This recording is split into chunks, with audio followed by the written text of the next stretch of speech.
Olá, meus irmãos, a paz do Senhor. É um privilégio nós estarmos mais uma vez no estudo bíblico. E eu queria compartilhar com todos vocês que nós vamos ver hoje a respeito da lição 14, tá bem? O nosso estudo bíblico nós estamos passando por um período onde nós estamos estudando o Antigo Testamento, a revista de Esdras e Neemias, uma perspectiva de liderança, e a nossa lição é a 14. Eu queria dar os créditos e agradecer aí a editora cristã evangélica por ceder a oportunidade de nós divulgarmos este material online aí com todos vocês, tá bem? E eu queria começar com vocês, eu vou compartilhar minha tela. Eu acredito que isso vai ser um facilitador até para que a gente consiga discorrer durante esse período da lição. A gente sabe que é um período curto, mas a gente vai falar um pouquinho sobre o líder e os ataques pessoais, ok? Então, compartilhando um pouquinho aqui a tela para vocês. Todos estão vendo? Então, nós vamos falar um pouquinho sobre Esdras e Neemias, uma perspectiva de liderança, tá? Do nosso livro aí, a série 3 do Antigo Testamento. E como eu falei para vocês, os créditos aí, os agradecimentos também vêm para a editora cristã evangélica que concedeu esse material para a gente aí, para que nós possamos estar divulgando e estudando e aprendendo, tá? Eu gostaria também de agradecer a toda a liderança do Ministério de Ensino, da nossa comunidade, ao nosso querido presbítero Paulo Jacó e todos os nossos pastores que estão envolvidos, e todos os professores que estão envolvidos dentro deste ministério. Bem?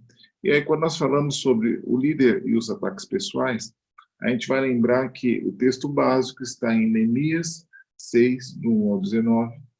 Tá? O nosso texto devocional está em Neemias 6, 15 e 16. E o versículo-chave está em Neemias 6, 9, que eu vou ler agora para vocês. Porque todos eles procuravam atemorizar-nos, dizendo: as suas mãos largarão a obra e não se efetuará agora, pois, ó Deus, fortalece as minhas mãos. E aí, para a gente fazer um alinhamento aí durante a nossa aula, durante o estudo, eu queria falar para vocês quem foi Esdras, quem foi Neemias, né? Eu acho que durante todas essas edições que nós divulgamos e que nós passamos aí, foi visto que a importância tanto da vida de Esdras, tanto da vida de Neemias. Lembrar que é importante, eu acho que alguns ministros já falaram, mas a Bíblia ela não foi escrita de uma forma cronológica, tá? E sim contextual, tá? Por fatos, né? Por histórias. Então, a ordem dela de estar dentro do compêndio aqui, a Bíblia, né? Então, é de uma forma contextual. E aí, pensando em Esdras, quem foi ele? Ele foi conhecido por ser pai do judaísmo e por ser muito conservador à fé. Já Neemias, ele foi conhecido como uma pessoa diferenciada, pois tinha a oração como principal ferramenta durante as suas ações. Então, assim, o diferencial é entender qual que era a necessidade, ele perseverava, né, ele orava, ele buscava, e ele se tornou um grande ícone, sendo uma grande referência como liderança à vida de Neemias. Lembrando desse contexto, eu coloquei aí algo muito importante relacionado ao contexto que nós vamos falar desta aula, falando sobre isso. Os opositores tinham uma questão a resolver, pois acreditavam que quando os muros de Israel fossem erguidos novamente, a nação israelita seria restaurada. Por isso, existiu a intenção de retardar e destruir este progresso. Na verdade, isso acontece em diversos fatos nas nossas vidas. Tem pessoas que elas têm esse feeling, essa percepção de enxergar, né, o seu potencial, né? o seu poder de persuasão, a sua liderança que está dentro de você, que é intrínseca. E de alguma forma, talvez defamando, falando, criando obstáculos, elas tentam omitir, tentam esconder isso porque elas entendem que se for permitido o seu avanço durante essa trajetória, certamente você vai conseguir avançar e você vai ser um fenômeno aí dentro desse contexto, aí, ok? Então, esse é o cerne, na verdade, do nosso estudo. Ainda falando um pouquinho do nosso alinhamento dentro do estudo, eu queria falar para vocês quem escreveu esse livro.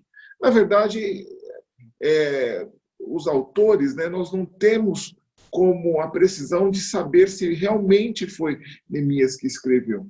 Tá? Mas, no entanto, esse livro tem um estilo autobiográfico. Tá?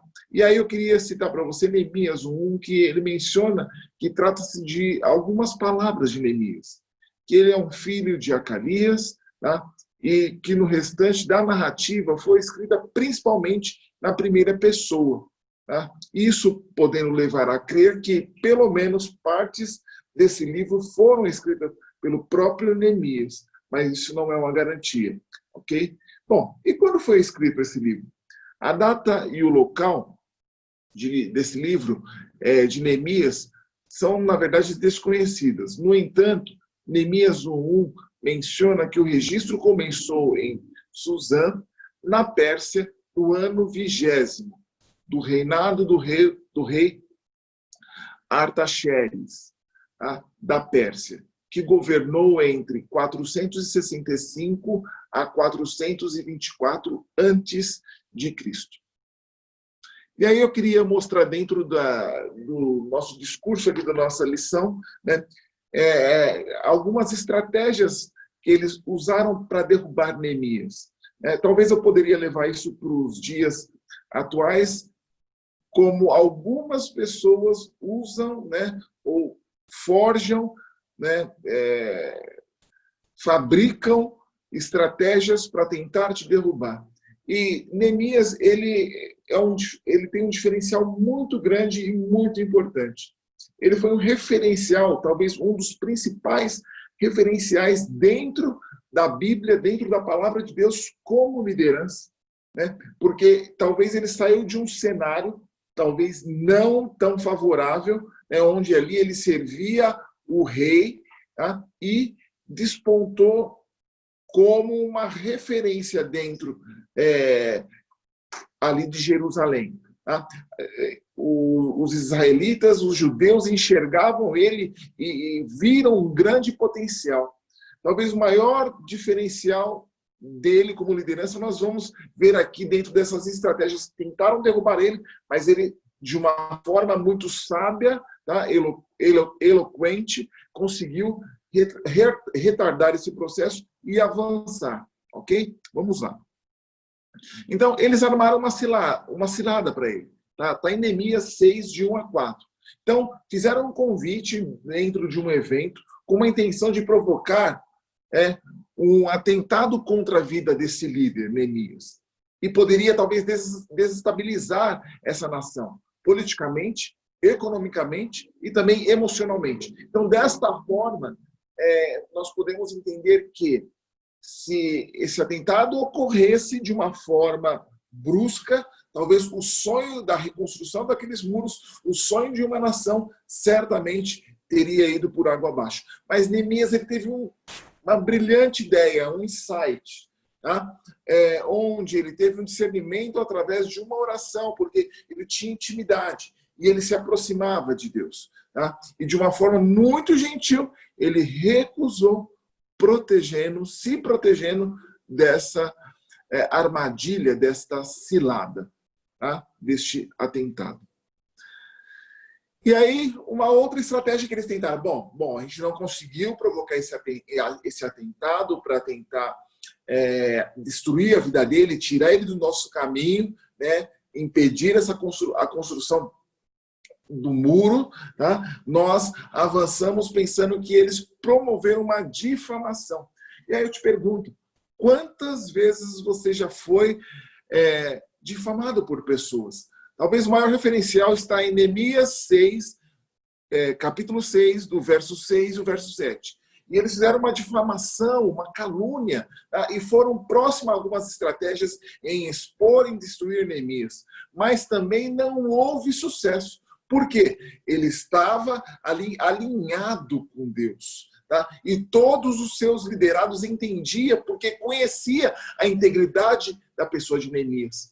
Talvez nós hoje, como liderança dentro das instituições, das congregações, né? Talvez liderança dentro do seu lar, como pai, como mãe, até mesmo como um irmão, mas como uma grande referência, as pessoas nos conhecem. E por mais que alguém levante alguma difamação, alguma calúnia, vai falar, opa, talvez isso não seja verdade, porque realmente eu conheço quem que é o Jorge, quem que é o pastor, né? Quem que é o presbítero, quem que é o meu pai, quem que é a minha mãe. Por quê? O fato de você caminhar, o fato de você andar junto, te promove situações e estratégias magníficas, onde, de forma alguma, você jamais será enganado, porque as pessoas reconhecem a sua liderança, reconhece o seu caráter, reconhece que você reconhece e enxerga que você é uma pessoa íntegra. Tá? E da mesma forma, eles entenderam que tudo aquilo que estavam falando não correspondia à vida de Neemias. Tá? E aí não deram ouvido a essas calúnias, a essas difamações, e mais uma vez os planos foram frustrados diante desse cenário. Tá? E aí não se cansaram. Tentaram por mais uma estratégia. Tá? E aí eles partiram para quê? Para uma intimidação. Bom, então vamos lá, né? Eu posso mais coisas, eu sou uma autoridade. E aí, de forma que eles tentaram confrontar Neemias com aquilo que Deus tinha promovido a vida dele. Então, Neemias ele já tinha uma vida alinhada com Deus. Tá? De maneira que ele não se deixou convencer por uma profecia, onde ele sofreria um atentado naquela noite. Ainda mais ouvir conselho do sacerdote, que ele poderia se esconder no templo. No templo ali nós entendemos que seria um lugar santo, um santo lugar. Bom, Neemias percebeu que talvez existia algo errado, até porque ele conhecia o próprio Deus. E em algumas situações, né, nós também nos colocamos de uma forma de ser intimidado por alguns processos, intimidado por algumas situações. E, Jorge, o que nos dá um escape diante de algumas situações? Conhecer a palavra de Deus. Né? Jesus, ele foi tentado ali no monte. Né? Diante de Satanás, ele foi tentado. E diante do quê? Da palavra de Deus. Mas a mesma palavra que o diabo usou para tentar Jesus, Jesus foi e destruiu as obras do maligno diante do quê? Da palavra de Deus. E voltando para Neemias, mais uma vez ele percebeu que a profecia não viria de Deus. Até mesmo porque o próprio Deus jamais iria se contradizer. Porque queriam mais uma vez expor, porém, cada tentativa de Neemias o fortalecia. O que eu quero trazer para você? Que cada vez mais que as pessoas tentam te denegrir, né, através de calúnia, através de intimidação, você, de alguma forma, você acaba se fortalecendo. Por quê? A partir do momento que você se mantém fiel, íntegro, diante daquilo que Deus te colocou, né, você consegue superar algumas iniciativas e você consegue se destacar pensando em ser uma liderança em tudo aquilo que você for fazer. Tá? E aí eu queria citar algumas características de uma forte liderança. O líder, ele influencia. Tá? O líder, ele acaba desafiando a sua equipe. Né? O líder, ele é ousado. Né? O líder, ele encoraja, ele impulsiona. O líder, ele anda junto. Né? O líder, ele está junto. Ok? O líder, ele tem propósito, ele sabe onde ele quer chegar. Tá? Ele tem um entusiasmo, uma empolgação, ele persevera, ele entende, ele enxerga. Tá? Humilde, ele é o líder, ele é humilde. ele reconhece, né? Ele impulsiona, ok? E aí eu queria concluir com vocês mais esse desafio aqui dentro desta ministração, dentro dessa aula aí do nosso livro, que é a aula 14. Tá? Então, Neemias, ele teve um discernimento conectado com Deus, tá? Sobre de quem era a obra e para quem ele estava trabalhando. Eu quero que você, nesse momento, você se conecte e você entenda qual que é o propósito de Deus para a tua vida. Eu queria deixar para você aqui o maior dos desfechos, que naquela época talvez não existia tecnologia, não existia recursos, não existia maquinário, mas eles reconstruíram os muros em 52 dias. Apesar de todo o levante, tá? Eles conseguiram reconstruir o muro, porque existia engajamento, existia uma liderança ali. Deus constitui nós, eu e você, como liderança, para que nós possamos arrebanhar ali as nossas ovelhas no pasto e seguirem adiante. Essas ovelhas, ela pode ser o seu lar, tá? Pode ser o seu relacionamento. Tá? Essas ovelhas, né? Essa liderança pode estar dentro do seu trabalho, dentro do seu ministério, dentro da igreja. O Senhor te escolheu. Da mesma forma que ele escolheu Neemias, ele te escolheu para que você seja um vencedor. Deus abençoe todos vocês. Muito obrigado.